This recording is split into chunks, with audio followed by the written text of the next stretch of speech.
Oh, beautiful.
People here.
Mic check for WHDH. That okay? Mic check for WHDH 7 News. That okay?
Non-speakers, yeah.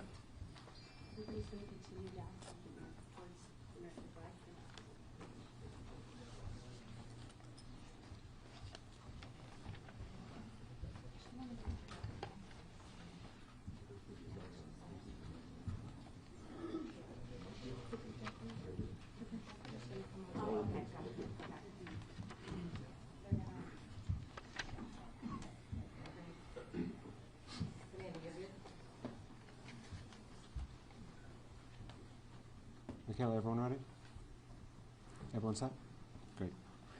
Well, good afternoon, everybody. Again, I'm Providence Mayor Brett Smiley. In a few moments, we will hear from Rhode Island Governor Dan McKee, Providence Police Chief Colonel Oscar Perez, and then Ted Dock, Special Agent in Charge from the FBI.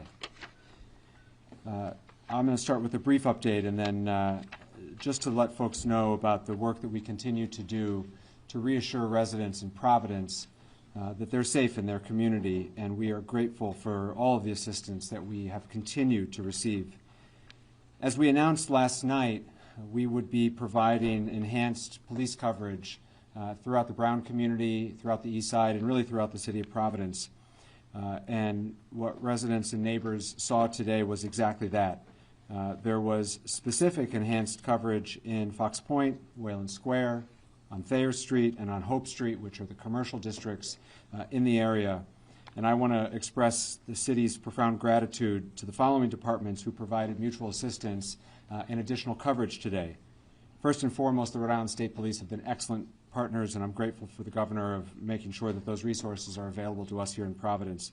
But we are also assisted today by friends from neighboring communities here in Rhode Island, which is a terrific way in which our colleagues from throughout Rhode Island have been assisting. Today we had extra help from North Kingstown, North Providence, East Providence, Central Falls, and Pawtucket. Many other communities have offered to help, and we expect to take that help in the days to come. But through that mutual assistance of our neighboring communities, we were able to provide that additional coverage. Secondly, we were able to provide coverage to our schools today. We did have school here in Providence. I'm glad we had school today in Providence. We'll have school tomorrow in Providence. This is the last week of the semester, and it's important for kids to be in school, and so we're encouraging parents to do what's right for their family. We understand that there are probably difficult conversations happening at the kitchen table right now, but if you're comfortable, you should send your kid to school. Providence Public Schools are open, and we have police coverage at drop-off and pickup times to provide that extra sense of safety and security for our families. I spent the morning out at our schools too in the neighborhood to be there for our parents, and they certainly were glad to see an officer helping out. And so, as we've said many times, but it's important to continue to say we're so grateful for the tireless effort of law enforcement, not just to assist with the investigation, but to help all of us feel safe in our home. At this time, I'm going to turn the mic over to our Governor Dan McKee. Thanks, Mayor. And just like all of us, we want to see the individual that pulled the trigger on these young kids identified, apprehended, and brought to justice. I can tell you from the state level, we're continuing to coordinate our state police and instructed the colonel to make sure that all the resources that are available are being employed through the direction of the mayor, but that partnership is incredibly important. I also know that the schools are not only being impacted on the higher education in Providence and also the K through 12, but I also have heard and have been in contact with our Commissioner of Higher Education, Shannon Gilkey, along with our Commissioner of K through 12, Angelica Infante Green, to make sure that we are reassessing all safety issues in all our schools in the state of Rhode Island, and more to come on that. The issues that have to do with mental health, coordinating around the state through our higher ed and through our K through 12. I've assigned our Director Rick Leclerc to make sure that they're coordinating all of the social services, all the mental health help that's out there, so that we can kind of also deliver that on a statewide basis. I was at Family Services Rhode Island today on Hope Street, and just seeing what they're doing, and it's being duplicated all around the state of Rhode Island. So I think it's important that we do everything we can out of the governor's office to support what's happening at Brown, the community of Brown, Providence, but also knowing that this is impacting on a statewide basis. So we're deploying that efforts to make the effort to let people know that we want to do everything we can so they can be safe and feel safe. And then finally, we want to make sure that all Rhode Islanders know that everything that is physically possible is being done, and partnering in with our federal, the FBI, our state law enforcement, and also the local law enforcement to bring an individual and identify and bring that person to justice.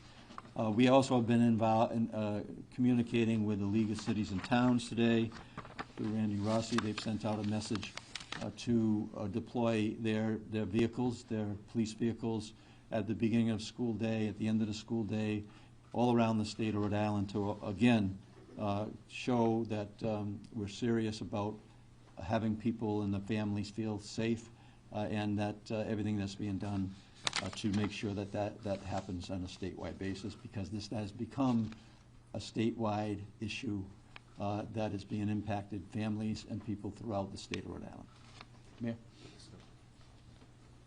Now we'll hear from Colonel Oscar Perez. Thank you, Mayor, and thank you all for being here again. Here we are once again to provide you some of the highlights and the progress that the Providence Police Department, along with several agencies, have gone together and stepped up to come up to this. I want to remind you that this is a very active investigation, very complex investigation, and it's the dedicated work of the men and women of the Providence Police Department, the Detective Division, the Community Response Team, the Special Response Team. It's all hands on deck. And on top of it all, you have the state police who's assisting us and every other federal partner that has been in this building for several hours. And I want to commend and applaud them for the work that they have done. And that includes the FBI, HSI, ATF, the IRS, the marshals, and several other agencies, analysts that are here. So it's pretty active because we want to make sure, as the governor stated, as the mayor stated, to make sure that we identify this individual and bring him to justice. Our work that initiated today and continues to initiate for a while since it started. We're at the 49th hour, and there's no one that wants to put this individual in handcuffs than us. So this has brought us to a new lead, which I momentarily will probably will be able to provide you with. That's going to include video of this individual as well as photos of this individual. We're asking the public for assistance to be able to identify this individual. The photos I will be able to show you are coming from the area of Hope Street near Benevolent and Manning. And those photos and those videos were retrieved around 2 p.m. on Saturday the 13th. And we believe that that's the same individual that we showed you from the previous video that we released. The public is encouraged to use the tip line, which is pretty active. We have a tip line which is staffed with officers from the Providence Police as well as analysts, and they're taking calls as we speak. And we want the public to use that information that they have that may be beneficial to this investigation. They need to call 401-272-3121 +0. That was going to direct you in order to provide the tips that you are providing to us. As well, you can access the FBI website at fbi.gov/BrownUniversityShooting. Please, I'm going to ask you all to follow our channels to stay appraised of what's going on and to stay accurate. There's a lot of channels and a lot of stuff that's going out there that's circulating the wrong info. And I told you when I first met you that there's appropriate info, there's accurate info, and it's going to come from us. So I please and plead with you that you access those type of channels. Again, we're asking for the public's assistance in identifying this individual that we're about to show you, and we'll release this video on Twitter, on our Twitter account momentarily. I'm going to turn to the video behind us. I'll be able to show you in 2 seconds. Officer Mangan, if you can just activate put the videos up. So this is the first video that we're showing you. This is the individual walking. It's on the sidewalk of Benevolent.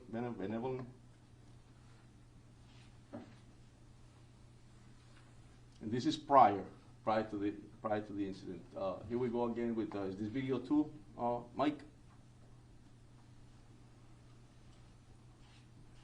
Again, you see him walking.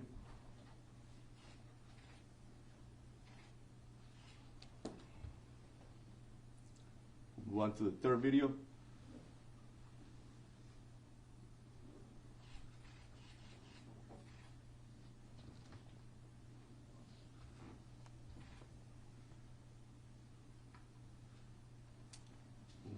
This is some photos of this individual.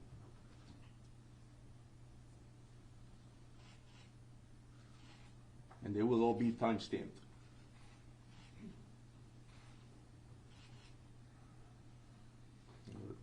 The last photo.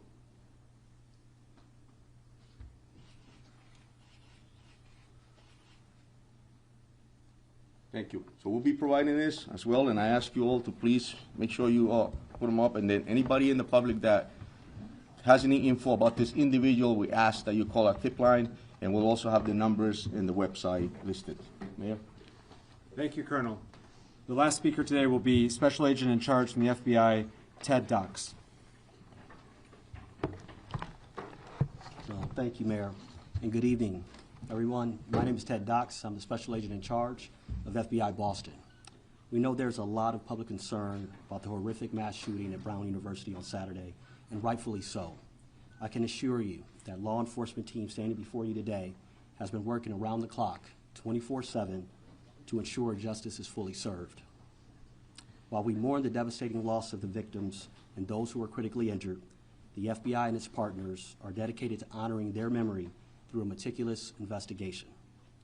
Tonight, as Colonel Perez stated, we are renewing our call for the public's assistance in seeking any and all information about the shooter. No amount of information is too small or irrelevant. We are also here to announce the FBI is now offering a reward of $50,000 for information that can lead to the identification, the arrest, and the conviction of the individual responsible, who we believe to be armed and dangerous. We're asking everyone in Rhode Island and beyond to review the new images of the suspect, share them on social media, and come forward if you have any information. You can contact the FBI at 1-800-CALL-FBI or the tips provided by the police department at 401-272-3121, or you can also provide tips electronically and submit it to tips.fbi.gov. We're also doubling down on our efforts to obtain images and video of the shooter. Those can be submitted online at fbi.gov/BrownUniversityShooting. Our agents and analysts are fully embedded with our law enforcement partners, including Providence and Rhode Island State Police. We are tracking down leads, canvassing neighborhoods, and developing intelligence. And right now, our evidence response teams remain on campus processing the scene. And folks from our lab from Quantico are documenting the trajectories of the bullets to reconstruct the scene. It's painstaking work, and we are asking the public to be patient as we continue to run down every lead so we can get victims, survivors, and their families, and all of you the answers you deserve. Thank you. Mayor, can you tell Chief Oscar to say a statement in Spanish, please, for Spanish media? Yes. Colonel. Gracias, sí, verdaderamente estamos acá esta noche para demostrarles los highlights del progreso que hemos hecho en el departamento, y quiero identificar que es una colaboración del Departamento de la Policía de Providence, el personal de este departamento, también incluye las policías del Estado, obviamente los federales, partners de nosotros, como el FBI, el HSI, el ATF, el IRS y también la oficina de los marshals también están incluidos.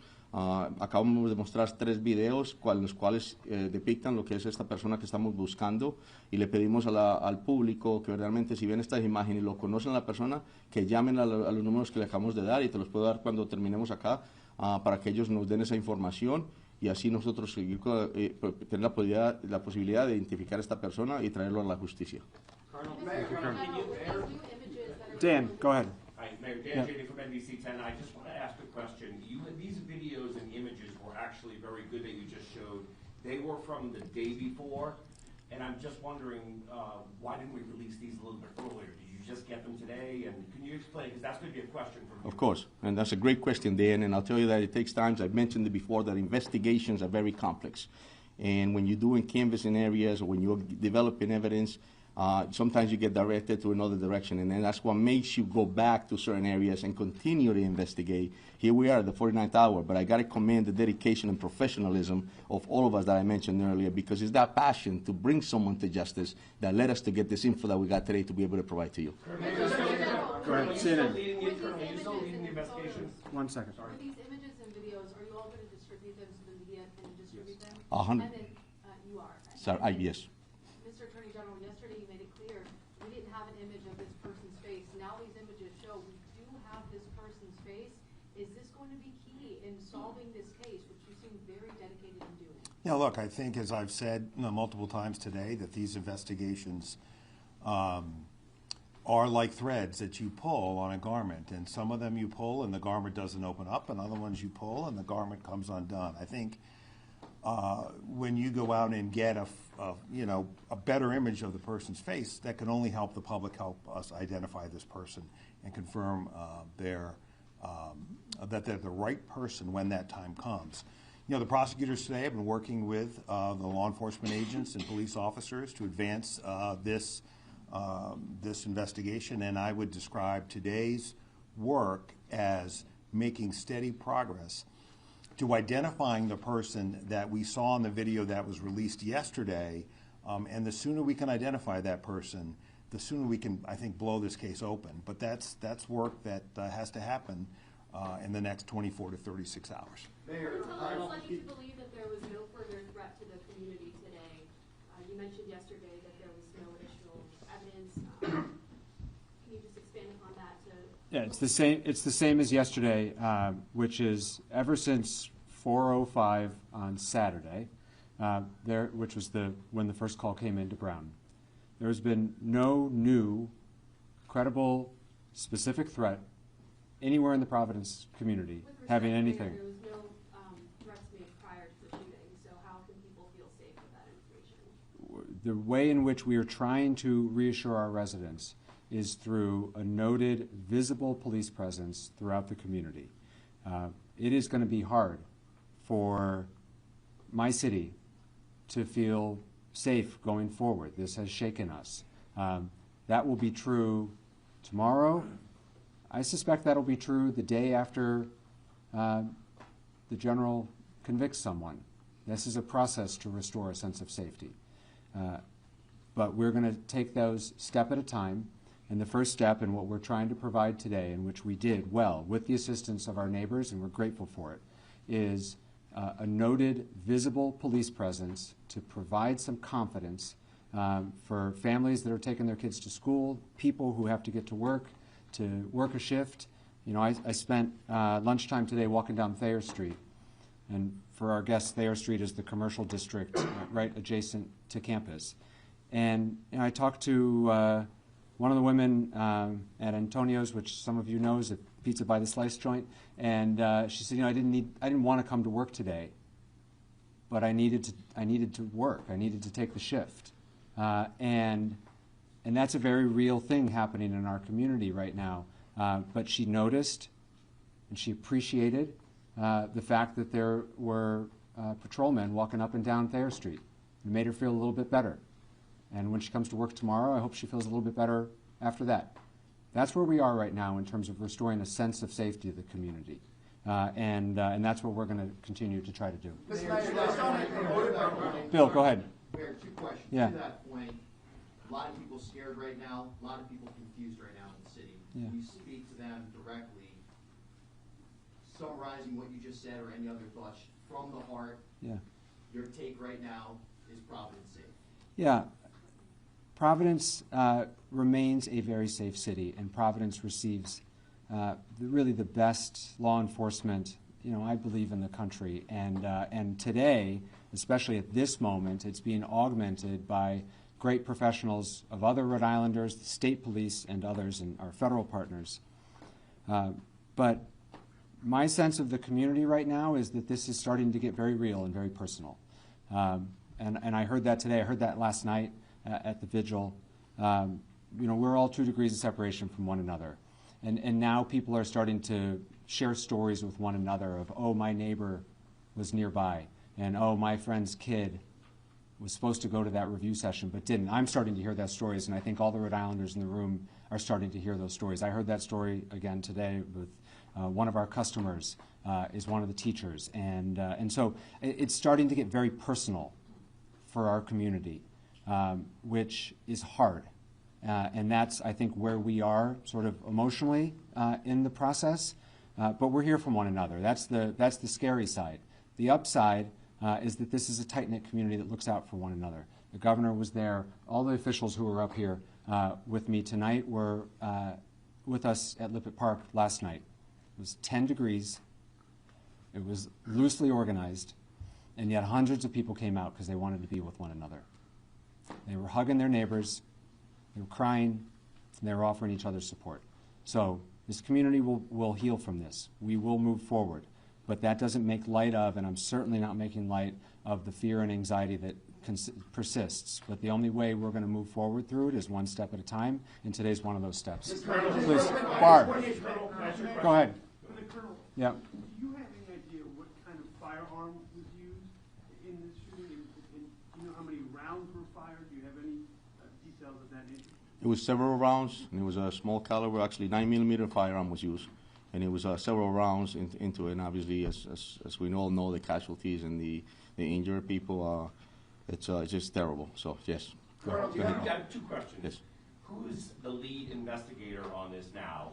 And secondly, what do you believe that a person of interest was doing in that video and those pictures that you obtained?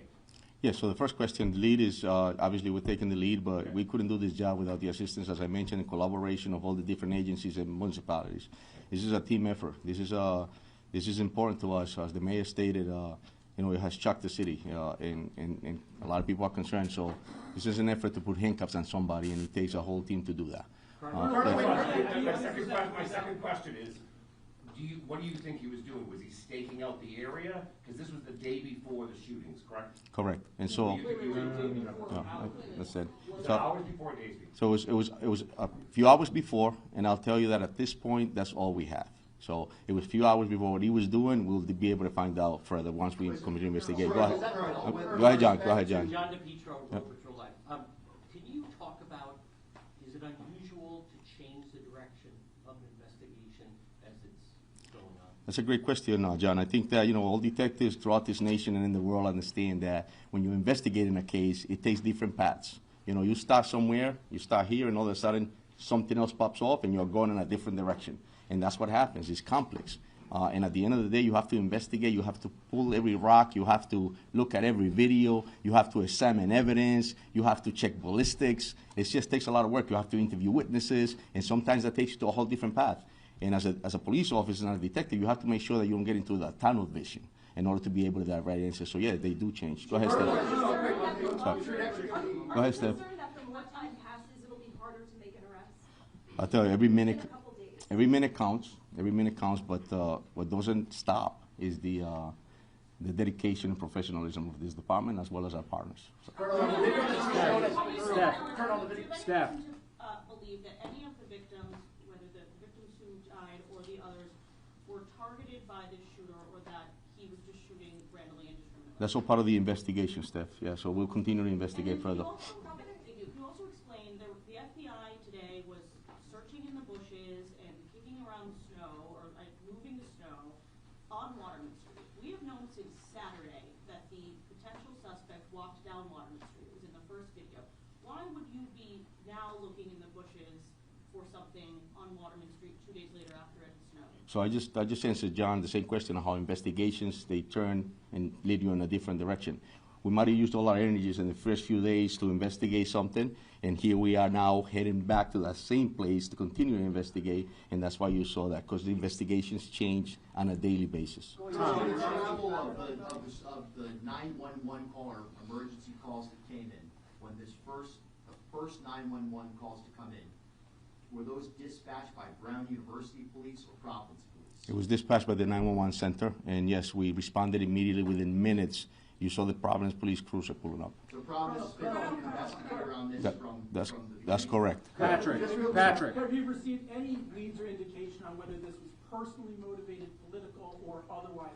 Are there any threats to Brown that they have turned over that would give us an indication of why this might happen? It's a great question, and that's something that we're all asking ourselves, and we'll continue to investigate to be able to get that answer.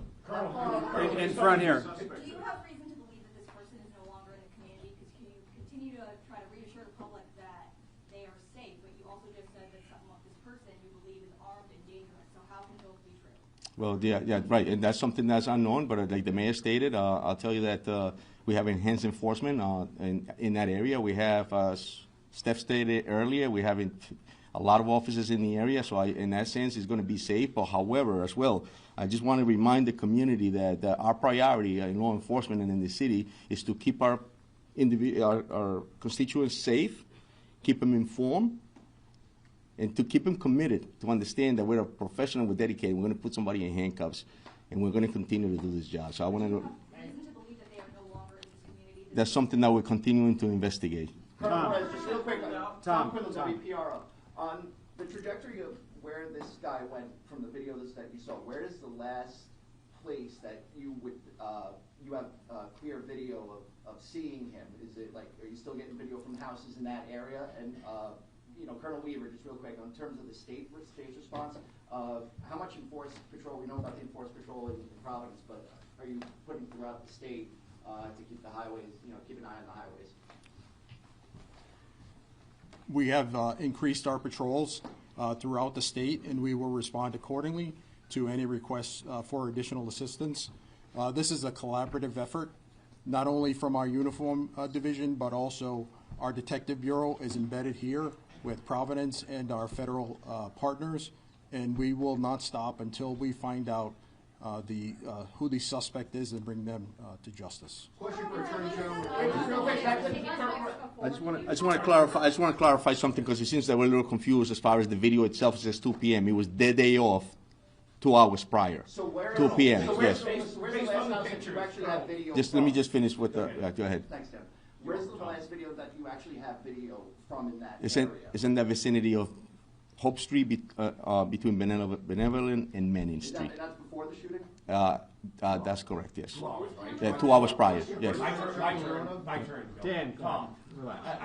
this video that you just released, more than anything, is key to wrapping to this case, okay? We have a closer picture of his face, we have a closer picture of his body. Based on that and witness interviews, do you have a new description of the person of interest now? Because he looked like a guy just walking around, the neighborhood. Is there a new description you can give us of? There is, and it will be on that poster that we're going to be releasing on the images, and the height, weight, and things of that nature are all posted on that poster. It's something that we're investigating then. Dime. Sí. El nombre, la fotografía y hasta la casa de la persona de interés que estaba bajo custodia. Sí. ¿Quiere responder esta pregunta en los dos idiomas? Sí. Hoy habían algunos medios haciéndose eco de que había una segunda persona de interés en custodia. Este no es el caso porque no he escuchado absolutamente nada en esta conferencia que se refiera a eso. ¿Me puede usted decir cuánto o cómo están manejando ustedes la información dentro del departamento y cómo se está filtrando a la prensa? Claro. Porque esto crea confusión, obviamente. Sí, sí. So the gentleman just asked a question about how information is getting filtered into the community and out from us. And the question was that past few days an individual was identified and was detained, and he was a person of interest. We had him here. He's asking, how does that get out to the media? How does that happen? My answer to that is I have no control over what's being released or circulated in the media. Speculations that occur. What we can control is what we give you here. And as I was speaking earlier, that's why it's important for you to get the information from us. So, mi respuesta que hago es lo que pasa es no me doy cuenta cómo se filtra esa información a los medios de comunicación. Es importante que la comunicación venga de nosotros y no de otras partes. Es muy importantísimo porque si empieza a circular en otros momentos van a especular. Ahora, he also asked, a second question that he asked was that there was information out there that we had a person in custody of interest, a second person. And that's not true, that's incorrect, and I don't know how that's circulated in speculation. So my answer to him is that, no, eso es mentira, hasta el momento no tenemos otra persona en custodia, lo único que tenemos es lo que acabamos de informar. Chris, go ahead, Chris. There appeared to be an issue with 311 services during Saturday's incident. A lot of neighbors couldn't get notification what issues were going on there, and has that since been resolved?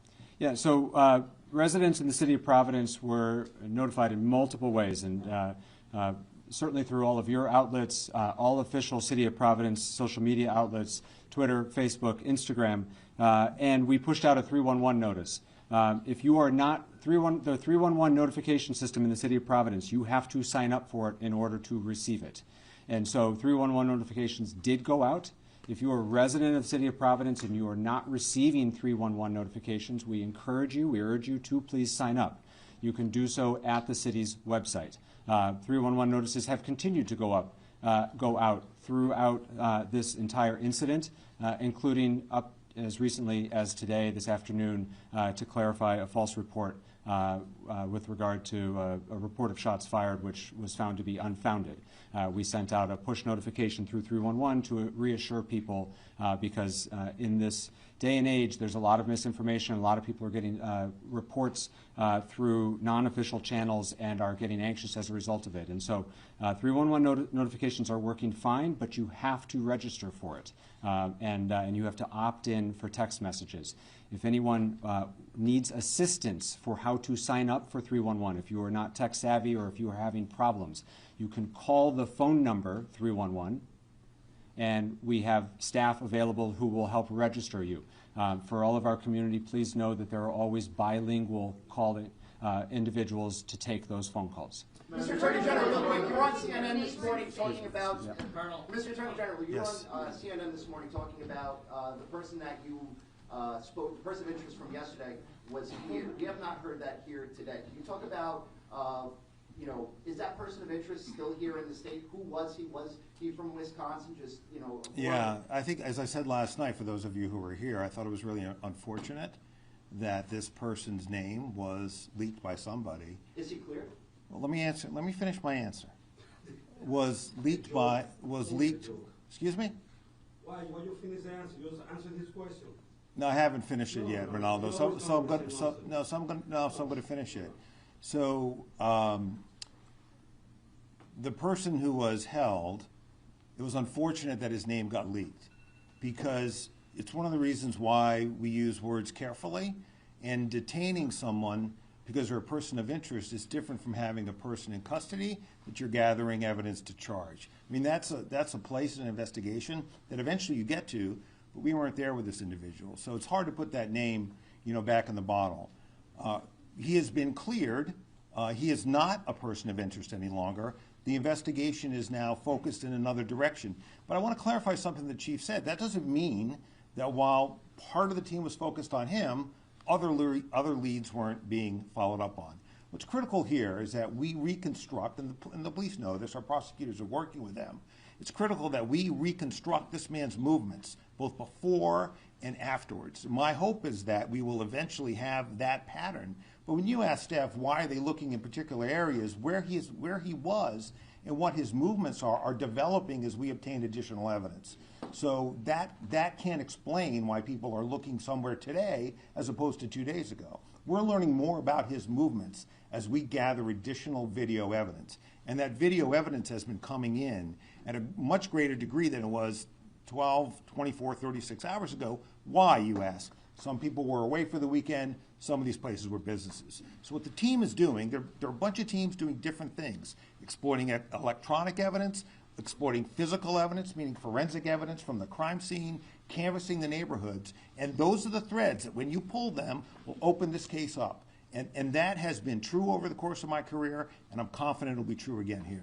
General, Yeah, go ahead, Bill, and I'll get out of the way after that. Go ahead. This kind of follows up on what Colonel Perez said about, you know, to the general public to use official Providence police channels, be it YouTube or whatever. Are we doing a good job here? Is the media doing a good job in the ultimate goal right now, trying to locate this person? Yeah, look, I think part of what's important about these briefings, I give the mayor great credit for doing them, is to help push out information in a case like this to the press and the public to help us solve this crime. That's potentially what it'll take here. Mr. Mayor, I want to go back to Brown University. Yeah. Okay. There's been a lot of questions I've heard from a lot of parents today, and it goes back to the question about the alarm and that was installed in 2007. That in an active shooter location, it sends off a notice and tells people what to do. That never went off. I'm wondering, what is Brown's answer? And perhaps even just as important, why isn't Brown here today? As for the decision to activate the Brown alarm, that's a question for Brown. I believe it was asked of the chief of the Brown Police Department the other day. You'd have to follow up with him. This is not a decision that the City of Providence or any of the other law enforcement partners that you see behind me can trigger that alarm. I don't know the answer to that. We continue to work very closely with Brown, and it is no lack of support or there's nothing to read into the fact that they're not here today. We have meaningful. We felt like there was meaningful updates to make with respect to the investigation, the video and photos that we shared today. Brown is not a part of those updates, and so we have all of the relevant agencies who are working on this and where we are in this investigation today, and that's why who you see here is here. Go ahead. Concerns about why Brown didn't have those sirens go off? Have you had those conversations with them? Again, Brown has to answer that question, but it is clear that, and the Colonel mentioned this, and we've talked about it a couple times over the last 2 days, the police response to the initial call was swift, timely. We don't believe there was any, it could not have happened any faster than it did. And so I can't speak to, honestly, don't know a lot about their alarm system, and you'd have to ask them about it. But in terms of our response, it was nearly immediately. There's a lot of presence in that area, and Brown PD responded very quickly. In all due respect, we can't ask Brown if they don't show up. Well, you have their contact information, and I would encourage you to reach out. Please, straight back. I'm sorry. Do you have any update on the victims who are still hospitalized? Have you spoken with any of them or their families? I don't. There's no degrading of their condition, but I don't have the latest status of them. I've not spoken to them since yesterday, although I know other people have, and we're happy to try to get you an update for our next update. John. That Brown is to blame here, saying that the onus of this tragedy is on the school itself. Do you think that's a fair criticism? Do you disagree with what the president is saying in response to this shooting, sir? Who's the question for? I'm sorry. For Governor McKee. Repeat the question, please. President Donald Trump has said that Brown University is to blame for this shooting, saying it's the school's problem. Is that a fair criticism, or do you disagree with what the president? I don't think it's fair criticism. Colonel. Can you expand on that, sir? Why not? Because Brown University is not collaborating with you guys. You're lying to the press over here. They have facial recognition. We know that because they follow the students, they follow everybody in the neighborhood. We've been in conversations. They need to release that data to everybody know who the guy in the video. We got the video Saturday. Why you guys release the video today? I think I answered the question. All right, guys. Listen, John, please, just for a second. A couple things.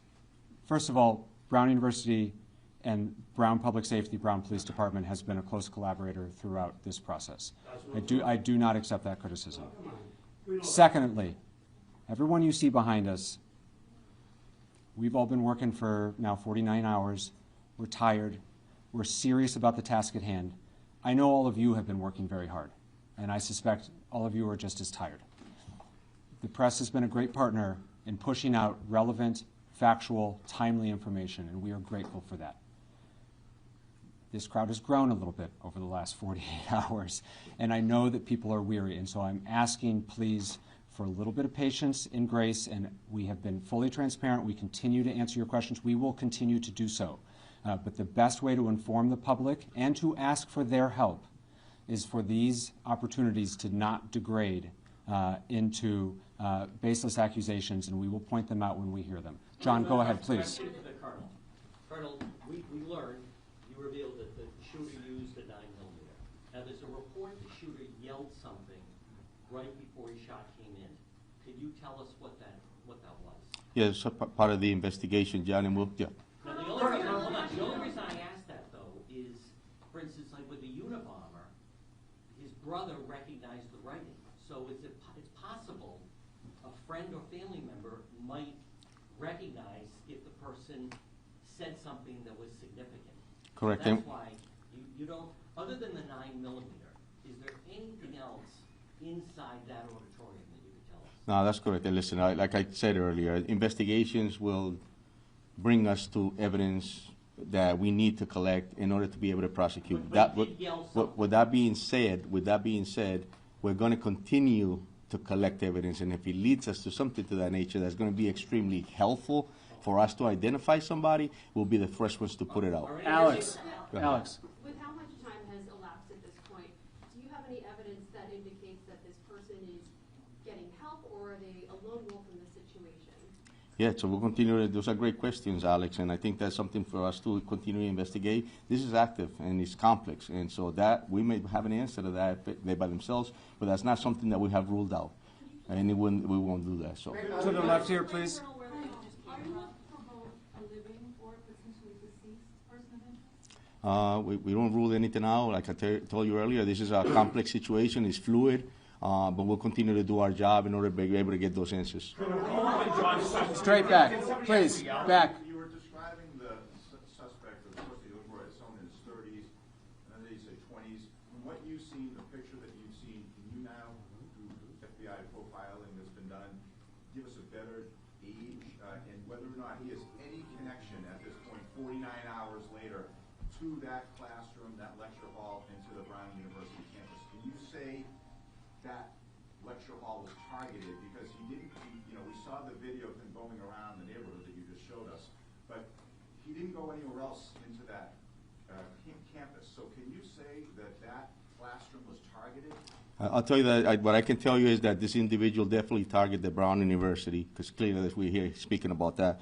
And I can also tell you that obviously it's something that we're looking into as far as if there's anything else that he was targeting, but it's all open. Was there another question to that part? I asked about the approximate age, because Yeah. this is the first time we're seeing his face, and just like with the marathon Yes. bombers, when the authorities finally put those pictures out, Yes. within hours, Yes. those people came up. So now that for the first time the nation is seeing this image, Correct. frontal image of this suspect, Yes.